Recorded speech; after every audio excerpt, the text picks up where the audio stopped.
What were you saying about Seattle?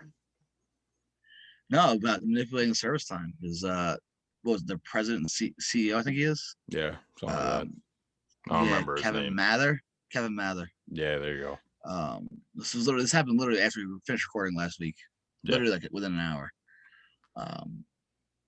Dude was giving a fucking speech to a Rotary Club, talking about all this, everything that probably baseball executives should not be talking about. Like, you got to imagine he breached an NDA or some shit like that. Probably, bro. Talking about half the shit. Dumb shit. Dumb shit doesn't even begin to describe it. I mean, jeez. Yeah. This dude fucking. I mean, the biggest one was that when talking about Iwakuma, he said that, you know, his English is horrible. He got tired of paying $75,000 for his fucking interpreter. Mm-hmm. And then he goes, as soon as we told him that, his speaking. English got a lot better. Yeah. Like, Jesus Christ, buddy. Like, bro, read the room. The guy thought he was making a fucking joke, and like he's like roasting. Well, he's also talking about Julio Rodriguez too. Mm-hmm. You know, yeah, that was rough. What they're what, third best prospect, second best prospect? Isn't he rated number He's their one? best prospect. He's number one over Kalanick. Yeah, he's 3 in top 100 and Kalanick's 4. Oh, okay. He's talking about how his English is abysmal. Fucking. Meanwhile, Julio Rodriguez is tweeting out there a Michael Jordan meme saying he took it personally. Fucking. I mean, that's just the beginning of it. Like, he was talking about how, you know, you're not going to see Kalanick until about 2 or 3 weeks into the season. You're going to manipulate the service time. Something about Mike Leake and Marco Gonzalez. Everyone does that, but nobody's outright says it. Yeah. See, the problem now is that when you got the negotiations next year with, and they're going to be talking about player manipulating service time. I mean, you have a fucking living proof now on file recording. It's like, how could the players lose that now? Yeah. Josh Donaldson literally tweeted out. He goes, "Thank you about that. Thank you for that. Now we know this is what goes on in clubhouses and in organizations. We all knew it, but there was never like the proof, like the hardcore proof you needed for it until just now. And I think that's going to be a massive issue that owners thought they might have leverage on. Given the Mets brought up Alonso right off the bat, you know, the Marlins would do it with Fernandez. They always thought that they had leverage on it. They always did until now. Yeah, until now. Well, yeah, because you could file a grievance, but like the organization can just say, well, we wanted him to work on his defense or something like that. Exactly. It's like, what are you going to dispute there? You know. Mm-hmm. You wanted him to have one good start in AAA before he comes to face the something like that. There's all this little shit that you can't prove is right or wrong until now, where this guy's saying, yeah, you know, you're not going to see him on opening day. He won't make it, you know, something about his service time. I think he specifically said service time. You know, they talking about how Marco Gonzalez told Mike Leake he could be a dick, just do it quietly or some shit. There was so much to this that it's such a shit show, in all honesty. Yeah. Mariners did not look good because they didn't even fire him. He resigned. Yeah. I think 3 days after it came out. Yeah, it was like a day or two after. Yeah. It was. They gave him plenty, and he made a statement about it too. For the team, bullshit statement, dude. Yeah, of course. Some bullshit statement. He had some fucking intern write up for him, probably. Steve Cohen would never allow this. You're not wrong. But no, yes, it's. I mean, you're talking about an organization who hasn't made a playoffs in 20 years. Yeah. Yeah, it's a tough look. Like, you know, this is your organization. Like, you are literally the president and CEO of the Seattle Mariners. Yeah. You know, your fans, probably the most loyal fans in baseball, honestly. You know, that they keep coming back year after year, thinking it's going to be different. Those poor saps. I don't know. Mets fans are pretty loyal. Yeah. But we actually have hope. True. Seattle, yeah, there is none in Seattle. But, you know, they keep coming back year after year expecting different results. And, you know, last year they showed some flashes of what could be good for the future. You know, the fact that Kalanick and Rodriguez are right there. and then you do this bullshit. I just Yeah, not a not a good good look for look. baseball either. I mean, it might help next year, bro. Like, Yeah, this guy might have prevented a strike, dude. They might get shit done now. yeah. They have all Wait, the you think same so? record.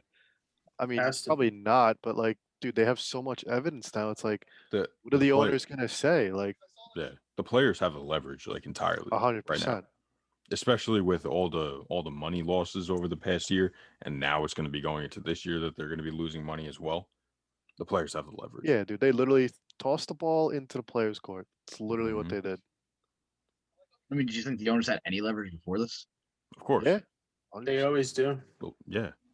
Going into it, if nothing happened, none of these big events happened over the past couple of years. What you mean, like pandemic and Yeah, and and Mariners then shit all and- and all these front office fucking problems, even the Astros and whatnot.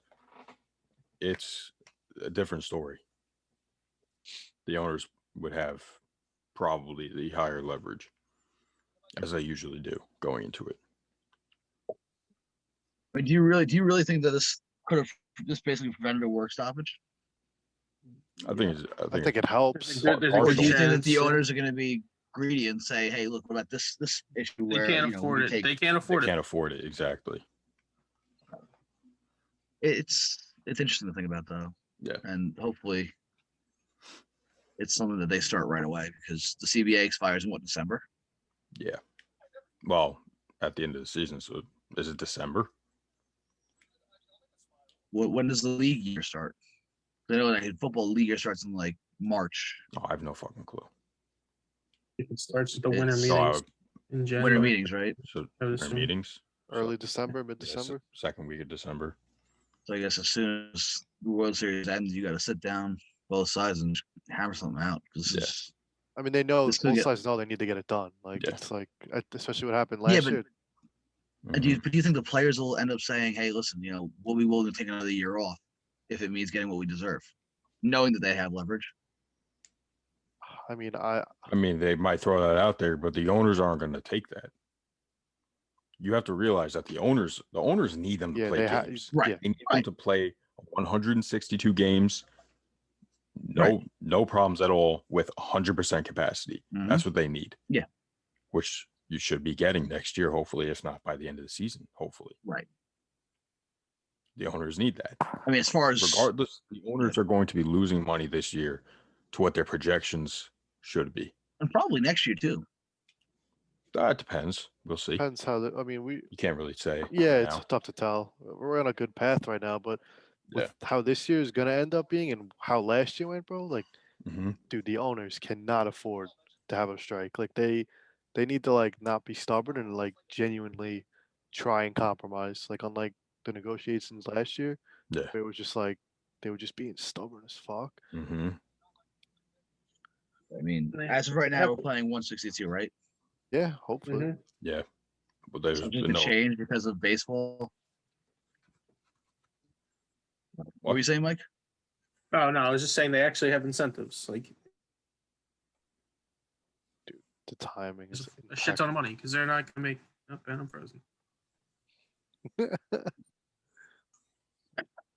Bro, the timing there is unreal. Like, it's Whenever like- I start to talk, but Uh, I was saying they have incentives to actually get shit done because they're not gonna make full money this year. Facts.